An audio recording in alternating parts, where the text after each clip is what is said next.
नमस्कार। दुनिया भर की खास खबरें समेटकर हम हाजिर हैं आपके पसंदीदा कार्यक्रम खबर दुनिया की लेकर। आपके साथ मैं हूं ममता चोपड़ा। इस कार्यक्रम में हम आपको दिखाएंगे हार्ट ऑफ एशिया में कैसे किया गया आतंकवाद पर प्रहार। अपनी नई टीम में डोनाल्ड ट्रंप ने किसे बनाया है रक्षा मंत्री। क्या किया ट्रंप ने कि ताइवान के लिए अमेरिकी नीति को लगा है झटका। किस बड़े परिवर्तन की ओर बढ़ रहा है इटली और गाम्बिया क्यों मना रहा है जश्न। क्या है रवांडा नरसंहार और चीन में दी जा रही मौत की सजा का सच। लेकिन सबसे पहले आइए शुरुआत करते हैं बड़ी खबरों के साथ। हार्ट ऑफ एशिया के एजेंडे में आतंकवाद सबसे ऊपर। प्रधानमंत्री ने अफगानिस्तान में स्थायी शांति के लिए अंतर्राष्ट्रीय समुदाय की दोहराई प्रतिबद्धता। आतंकवाद को प्रश्रय देने के लिए अफगानिस्तान का पाकिस्तान पर सीधा हमला। अमेरिका के नवनिर्वाचित राष्ट्रपति डोनाल्ड ट्रंप ने की सीधे ताइवान के राष्ट्रपति साई यिंगवेन से बात। 37 साल बाद हुई इस पहल से चीन नाराज। अमेरिका में ग्रीन पार्टी ने पेनिसिल्वेनिया में पुनर्गणना की याचिका ली वापस। पार्टी अदालत में नहीं जमा कर पाई जमानत राशि। पुनर्गणना रुकवाने ट्रंप भी पहुंचे कोर्ट। इटली में संविधान में बदलाव को लेकर जनमत संग्रह। अगर जनता ने जनमत संग्रह को नकारा तो प्रधानमंत्री मैथियो रेंजी की जा सकती है कुर्सी। अपने अटपटे बयानों के लिए मशहूर अफ्रीकी देश गाम्बिया के राष्ट्रपति याहिया जमेह की 22 साल बाद चौंकाने वाली हार। जमेह ने स्वीकारी हार। चुनाव जीतने वाले उम्मीदवार एडेमा बैरो को दी बधाई। एशिया का महत्वपूर्ण देश है अफगानिस्तान। अफगानिस्तान की समस्याओं और स्थिरता पर चर्चा के लिए अमृतसर में आयोजित हार्ट ऑफ एशिया के मंच पर आतंकवाद का मुद्दा जोर शोर से उठा। जहां प्रधानमंत्री मोदी ने अफगानिस्तान के विकास के लिए और कदम उठाए जाने पर जोर दिया, तो वहीं अफगानिस्तान के राष्ट्रपति अशरफ गनी ने अफगानिस्तान में अशांति के लिए सीधे पाकिस्तान को ही जिम्मेदार ठहराया।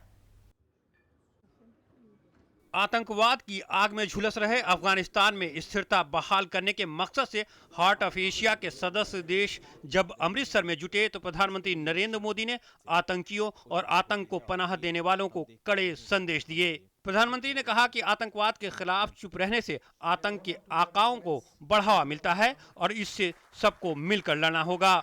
We must demonstrate strong collective will to defeat terror networks that cause bloodshed and spread fear. Afghanistan के राष्ट्रपति अशरफ गनी ने भी पाकिस्तान में पल रहे आतंकवाद को लेकर चिंता जताई।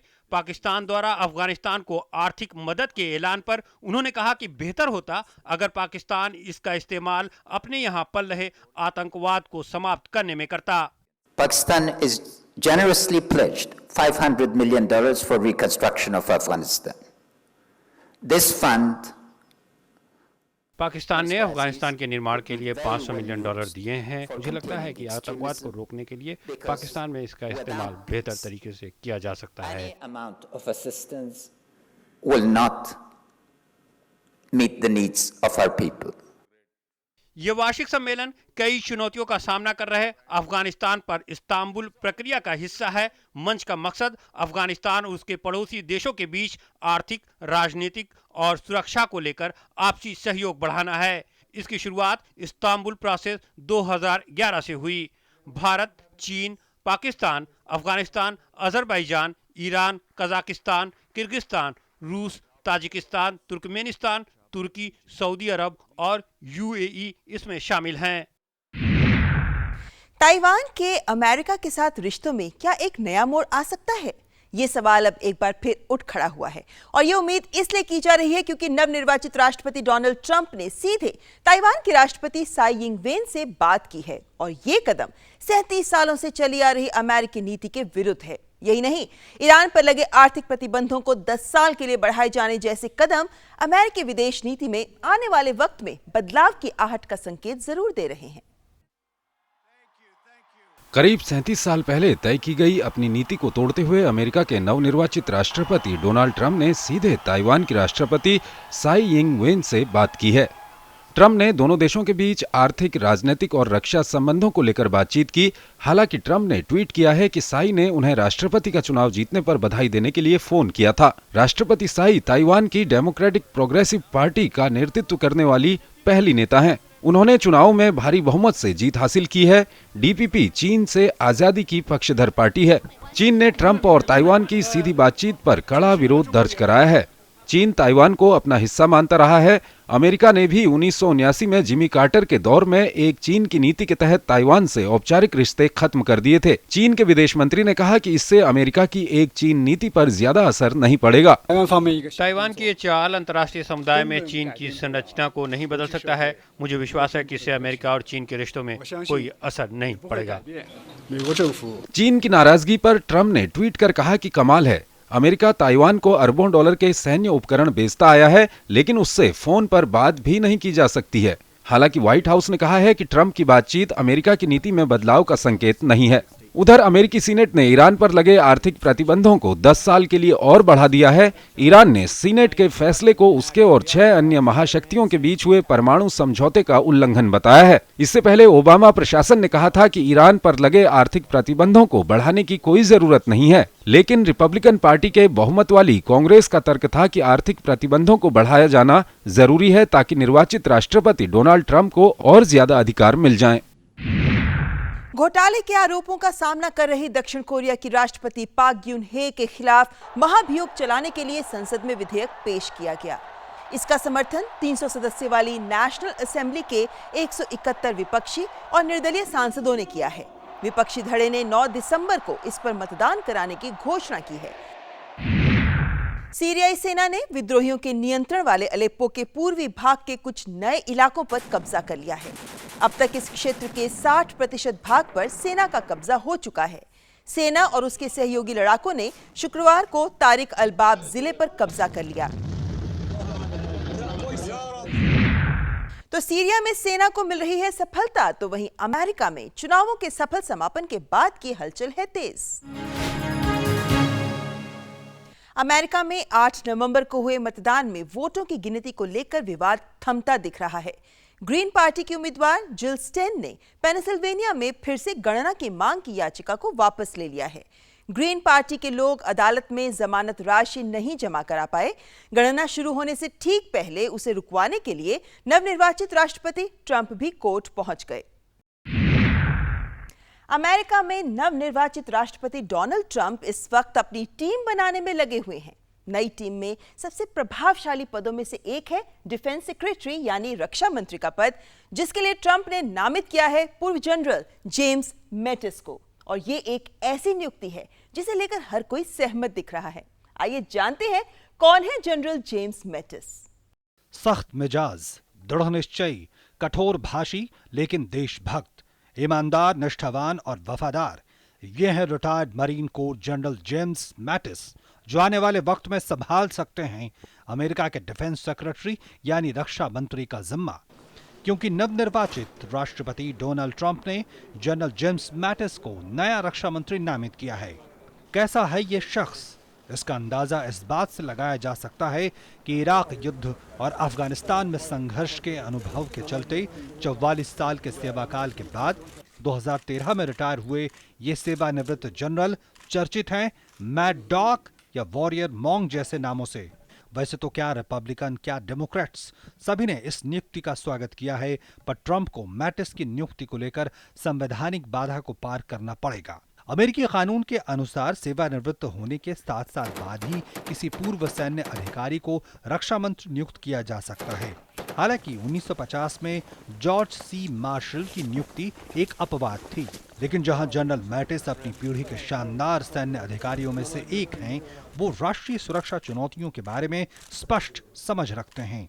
वहीं यातना जैसे मानवाधिकारों से जुड़े मुद्दों पर उनका नरम रुख संवैधानिक बाधा पार करने की उम्मीद देता है। इस पद की महत्ता का अंदाजा इस बात से ही लगाया जा सकता है कि राष्ट्रपति के अलावा सिर्फ रक्षा मंत्री ही सेना को हमले का निर्देश दे सकता है। हालांकि सशस्त्र सेना का असैन्य नियंत्रण की परिभाषा वाले इस पद पर पूर्व जनरल अंतर्राष्ट्रीय समस्याओं के लिए कूटनीतिक दांवपेच अपनाएंगे या सैन्य दृष्टि, ये तो वक्त ही बताएगा।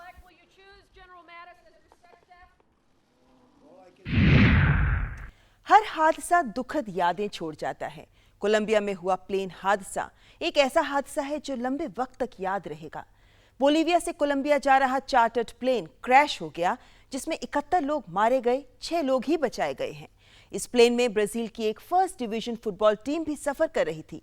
19 खिलाड़ियों में से सिर्फ 3 ही बच पाए हैं। हादसे की जांच चल रही है, लेकिन रिपोर्ट्स के अनुसार ईंधन की कमी एक कारण हो सकता है। मौका था फाइनल में लोहा मनवाने का और हौसलों से लबरेज ब्राजील की एक first division football team Chapecoense के खिलाड़ी ऐतिहासिक जीत दर्ज करने के लिए कोलंबिया के मेडलिन शहर के लिए निकल पड़े थे। उनका हवाई जहाज आसमान से बातें कर रहा था, तभी विमान में तकनीकी खामी की बात कही गई और स्थानीय समय के अनुसार रात 10 बजे इमरजेंसी लैंडिंग की घोषणा की गई। लेकिन तभी ये हादसे का शिकार हो गया। विमान में कुल 77 लोग सवार थे। हादसे में 19 खिलाड़ी और कोचिंग स्टाफ समेत कुल 71 मारे गए, जबकि 6 लोग सुरक्षित बच निकलने में कामयाब रहे। बचे हुए लोगों में 3 खिलाड़ी भी शामिल हैं। गोलकीपर फोलमैन का दायां पैर कट गया है। रक्षक हेलियो नेटो के सिर, गर्दन और फेफड़े में गंभीर चोट आई है। अलान रशेल को रीढ़ में चोट आई है। विमान में सवार सभी 20 पत्रकार भी मारे गए। मेडलिन के मेयर फेडरिको गुतरेज ने इसे बहुत बड़ी त्रासदी बताया। ये बहुत ही दुखद घटना है। हम मारे गए लोगों और उनके परिजनों के प्रति संवेदना व्यक्त करते हैं। हादसे में जीवित बचे लोगों में से एक फ्लाइट तकनीशियन तुमिरी ने कहा कि वो इसलिए जीवित बचे क्योंकि उन्होंने सुरक्षा संबंधी निर्देशों का पालन किया। एक लीक हुए ऑडियो रिकॉर्डिंग से पता चलता है कि विमान में ईंधन खत्म हो गया था। विमान जब 9000 फीट की ऊंचाई पर उड़ रहा था, तब एक पायलट को बार बार ये सवाल करते हुए सुना जा सकता है कि इलेक्ट्रिक सिस्टम में खराबी आने और ईंधन की कमी की वजह से वो विमान को उतारने की इजाजत चाहता है। कोलंबिया के कई मीडिया संस्थानों ने इस रिकॉर्डिंग को प्रकाशित किया है, जिससे इन रिपोर्टों की पुष्टि होती है कि विमान हादसा ईंधन की कमी की वजह से हुआ होगा। हालांकि हादसे से संबंधित पूरी जानकारी आने में अभी कई महीने लग सकते हैं। विमान के दोनों ब्लैक बॉक्स बरामद हो गए हैं और विशेषज्ञ उनकी जांच कर रहे हैं। ब्रितानी जांचकर्ता लैटिन अमेरिकी अधिकारियों की जांच में मदद करेंगे, क्योंकि विमान ब्रिटेन में बनाया गया था। शापेको एनसी के खिलाड़ियों की मौत के बाद ब्राजील में 3 दिन का शोक मनाया गया। शापेको एनसी की टीम अपने इतिहास के सबसे अच्छे दौर से गुजर रही थी। 2014 में टीम का प्रदर्शन बहुत अच्छा रहा था और वो पहली बार ब्राजील के शीर्ष डिवीजन में पहुंच गई थी। बुधवार को उन्हें कोपा सुडामेरिकाना प्रतियोगिता में कोलंबियाई टीम एटलेटिको नाशियोनेल के साथ खेलना था।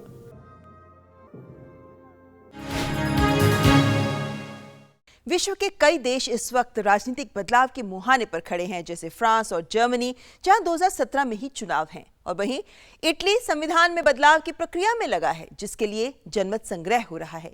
लेकिन ये सिर्फ बदलाव नहीं, बल्कि संवैधानिक परिवर्तन का एक ऐसा कदम है जो आने वाले वक्त में देश की शासन प्रणाली की दशा दिशा बदल सकता है। संविधान में भारी परिवर्तन को लेकर इटली जनमत संग्रह का सामना कर रहा है। प्रधानमंत्री मात्तेओ रेंजी संविधान से लेकर सरकार में बड़ा परिवर्तन करना चाहते हैं, जिस पर मुहर लगाने के लिए वो जनता की अदालत में हैं। संविधान की धारा 139 में संशोधन होना है। जनमत संग्रह में संसद के उच्च सदन सेनेट की संख्या 315 से घटाकर 100 करने का प्रस्ताव है, जिसमें 95 निर्वाचित जबकि 5 मनोनीत सदस्य होंगे। 95 में 74 इटली के 20 क्षेत्रों से निर्वाचित होंगे, जबकि 21 का चयन शहरों के मेयर करेंगे। सेनेट की भूमिका सिर्फ सलाहकार होगी, जबकि विधेयकों की मंजूरी में निचले सदन की ही चलेगी। फिलहाल दोनों सदनों के अधिकार बिल्कुल समान हैं। राज्यों के अधिकारों में कटौती का भी प्रस्ताव है, ताकि मामलों में राज्यों और केंद्र के लड़ाई को खत्म किया जा सके। हमें लगता है कि ढांचागत सुधार देश के हित में है। अब देश को तय करना है कि वो इसे हाँ करते हैं या ना। संविधान में संशोधन के समर्थकों का मानना है कि इससे नए कानूनों को बनाने में बिला वजह होने वाली देरी से निपटा जा सकेगा। वहीं विरोधियों का कहना है कि इससे सरकार को असीम शक्ति मिल जाएगी, जिससे जनता का गला आसानी से घोंटा जा सकेगा। जनमत संग्रह का प्रस्ताव ब्रिटेन के पूर्व प्रधानमंत्री डेविड कैमरन की तरह इटली के प्रधानमंत्री मात्तेओ रेंजी ने भी खुद ही रखा है, तो जाहिर है इससे उनका राजनीतिक करियर भी दांव पर लगा हुआ है, जिसका सीधा असर 2018 में होने वाले आम चुनाव पर पड़ेगा। फ्रांस के राष्ट्रपति फ्रांसवा ओलांद ने ऐलान किया है कि वो राष्ट्रपति पद के लिए दोबारा चुनाव नहीं लड़ेंगे। फ्रांस के इतिहास में वो ऐसे पहले राष्ट्रपति हैं जिन्होंने पद पर रहते हुए फिर से चुनाव लड़ने से इनकार कर दिया है। ओलांद के चुनाव लड़ने से मना करने के बाद सोशलिस्ट पार्टी में जनवरी में उम्मीदवार का चयन होगा।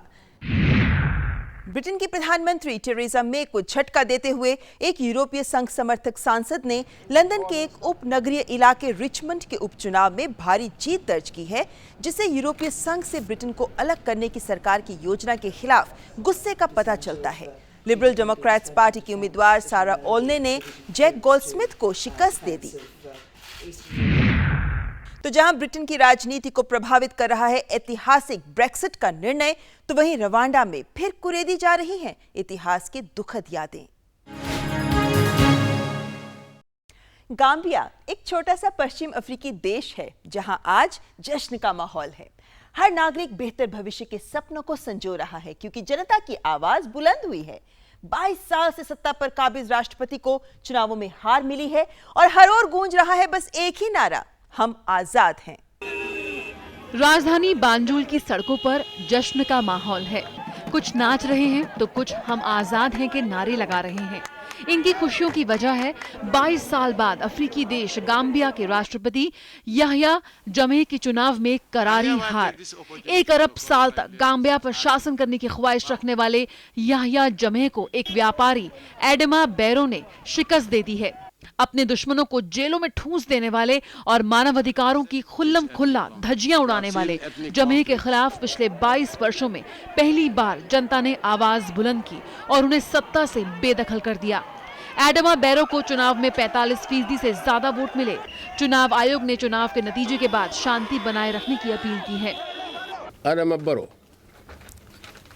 एडमा बैरो को 2,63,515 वोट मिले, वहीं राष्ट्रपति याह्या जमे को 2,12,099 वोट मिले हैं। एडमा बैरो को 2,63,515 वोट मिले, वहीं राष्ट्रपति याह्या जमे को 2,12,099 वोट ही मिले। याह्या जमे 1994 में सत्ता पलट के बाद राष्ट्रपति बने थे। जमे पर मीडिया, विपक्ष और समलैंगिकों के दमन के आरोप लगते रहे हैं। 2014 में उन्होंने समलैंगिकों को कीड़ा मकोड़ा कहा था और उन्हें मलेरिया की मच्छरों की तरह मिटाने की बात कही थी। जमे ने चुनाव में अपनी हार को स्वीकार करते हुए बैरो को बधाई दी है। गाम्बिया के लोगों ने जो फैसला किया है, मैं उसका सम्मान करता हूँ। देश की अर्थव्यवस्था में जान फूंकने, मानवाधिकार उल्लंघनों पर विराम लगाने और लोकतंत्र की जड़ों को मजबूत करने का वादा करने वाले बैरो ने कहा है कि ये नए गाम्बिया की शुरुआत है। 51 साल के एडमा बैरो 2016 में विपक्ष की 7 पार्टियों के गठबंधन के उम्मीदवार चुने गए।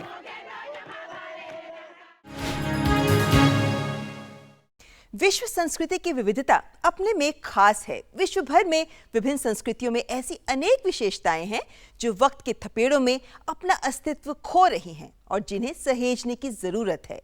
हाल ही में यूनेस्को की सांस्कृतिक धरोहर की सूची में ऐसी कई अनूठी कलाओं को शामिल किया गया है, जैसे पुर्तगाल के काली मिट्टी से बने बर्तन, क्यूबा का रंबा नृत्य और भारत का योग। पुर्तगाल का बिसेलहाइस गांव, भट्टी पर पकते काली मिट्टी से बने बर्तन जो इस गांव को दुनिया में अलग पहचान दिलाते हैं। लेकिन वक्त के साथ ये गांव अपनी पहचान खोता जा रहा है। सजावट और खाने पीने में इस्तेमाल होने वाले बर्तनों की कला दम तोड़ने लगी तो संयुक्त राष्ट्र के शैक्षणिक, वैज्ञानिक और सांस्कृतिक संगठन यूनेस्को ने इसे ऐसी अभौतिक सांस्कृतिक धरोहर करार दिया जिसके संरक्षण की तुरंत जरूरत है। इस कला के प्रति युवा पीढ़ी की कम होती दिलचस्पी और बर्तनों की मांग में गिरावट के कारण इस संस्कृति के अस्तित्व पर खतरा मंडराने लगा है। हालांकि पुर्तगाल में कई जगहों पर ये बर्तन आज भी चलन में हैं, लेकिन मांग बेहद कम है। सबसे पहले लकड़ी के हथौड़े से चिकनी मिट्टी की कुटाई की जाती है, फिर पत्थर के टैंक में रखकर इसे गूंधा जाता है। कच्चा बर्तन तैयार करने के बाद छड़ी से इसकी सजावट की जाती है, फिर बर्तन को भट्टी में पकाया जाता है। युगांडा के मादी बाउले लायरे संगीत और नृत्य को भी विश्व सांस्कृतिक धरोहर की सूची में शामिल किया गया है। बताया जाता है कि कभी कभार शादी के अवसर पर या फसल की कटाई के समय इस नृत्य को पेश किया जाता है। युगांडा की नई नस्ल को अपनी इस प्राचीन सभ्यता से कोई खास लगाव नहीं है और उनका ये मानना है कि नृत्य और संगीत का ये तरीका बेहद पुराना है, जिसे आज के इस आधुनिक युग में अपनाया नहीं जा सकता है। विश्व धरोहर की सूची में जिस तीसरे नगीने का इजाफा किया गया है वो है यूक्रेन का कोसैक गीत। इस गीत के जरिए जंग की कठिनाइयों और सिपाहियों की बहादुरी के किस्से बयान किए जाते हैं। मनोरंजन की ये कला भी लोगों की घटती रुचि का शिकार हो गई, जिसके चलते इसका दायरा सिमट गया। 16वीं और 18वीं सदी में ये कला अपने चरम पर थी। अब इसके कद्रदानों की संख्या बेहद कम रह गई है। भारत की प्राचीनतम विधा में से एक योग को भी इस सूची में जगह दी गई है। चूंकि योग को खेल की विधा माना जाता था, इसलिए इसे इस लिस्ट में शामिल होने का मौका नहीं मिल पा रहा था। इसके अलावा बेल्जियम का बियर और क्यूबा के रंबा नृत्य को भी इस सूची में शामिल किया गया है।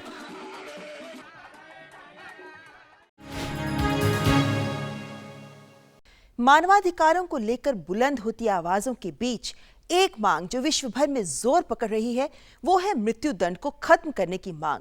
जरा सोचिए, अगर किसी को मौत की सजा दे दी जाए और वर्षों बाद वही अदालत उसे बेगुनाह घोषित कर दे।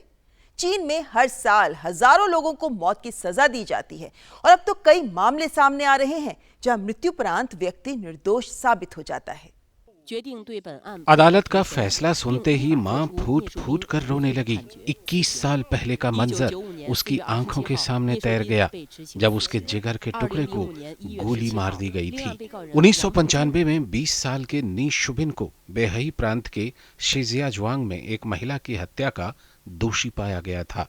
फिर सेना ने शुबिन को गोली मारकर उसकी हत्या कर दी थी। अब सुप्रीम कोर्ट ने शुबिन के खिलाफ दिए तथ्य को अस्पष्ट और अपर्याप्त मानते हुए उसे दोष मुक्त करार दिया है। नी का परिवार पिछले 20 साल से उनकी बेगुनाही को लेकर अभियान चला रहा था। फैसले के बाद उनके परिवार ने सभी समर्थकों को धन्यवाद कहा। चीन में अदालतों की सजा देने की दर 99% से भी ज्यादा है। हालांकि मौत की सजा के आधिकारिक आंकड़े एक रहस्य हैं, लेकिन माना जाता है कि चीन में हर साल हजारों लोगों को मौत की सजा दी जाती है। मानवाधिकारों के लिए काम करने वाले संस्थाओं का कहना है कि कोर्ट में इस्तेमाल किए जाने वाले इकबालिया बयान जबरदस्ती और यातना देकर लिए जाते हैं। ये फैसला इसलिए भी अहम है कि चीन में दी हुई सजा के किसी फैसले को बदलना असामान्य बात है। सही कहते हैं, justice delayed is justice denied, यानी देर से मिला न्याय न्यायोचित नहीं है। खबर दुनिया की कार्यक्रम के आज के इस अंक में बस इतना ही। आप अपने सुझाव और प्रतिक्रियाएं हमें ईमेल कर सकते हैं। हमारा ईमेल आईडी है khabarduniaki@gmail.com। और चलते चलते आपको लिए चलते हैं रूस, जहां एक प्रदर्शनी में युवा सैनिक के विभिन्न क्षेत्रों में कर्तव्य पालन को पुतलों के जरिए दर्शाया गया है। आप आनंद उठाइए इन झलकियों का और हमारी पूरी टीम को दीजिए इजाजत। नमस्कार।